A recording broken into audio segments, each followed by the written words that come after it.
Karing, I can solve the problem in our assignment in mathematical equation. I already used calculator, escalator, elevator, and even alligator. Oh my gosh, the assignment is very hard dinner. Ano?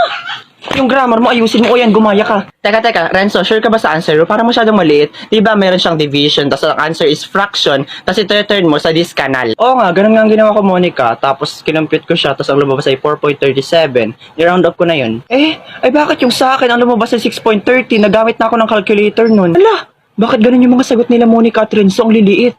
Yung sa akin, 19,832. Well, Monica, sure ako sa sagot ko, pero okay lang naman kung hindi mo gayahin. Ayaw ko. Baka kasi mamaya ako yung mali. Ay, alam ko na. Magtanong lang tayo sa classmate natin. Borloloy, anong sagot mo sa assignment natin? Sa mathematics? 4.368003. Tapos ni-round up ko siya, 4.37.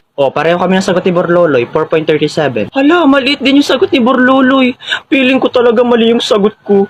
Bakit kasi ako nag-compute mag-isa? Ay, alam ko naman bobo ako sa math. Teka lang, Renzo, magtanong pa tayo. Malay nyo, nagkataon lang na pareho kayo ng sagot. Stitch, anong sagot mo? Hindi ko alam ang sagot. Nag-iintay lang ako ng sagot sa inyo. Bakit kayo nakatingin? Bobo ako sa math. Okay na. Tatanong pa kayo. Naturing ang second honor si Tubloy sa nakaraang school niya. Bobo naman pala sa math. Ikaw, Karing, anong sagot mo? Ako? 4.37. Karing, what are you saying? Di ba nga pinagaya mo ko kanina, tas ang sagot mo ay 19,832? Manahimik ka, Toro Jack!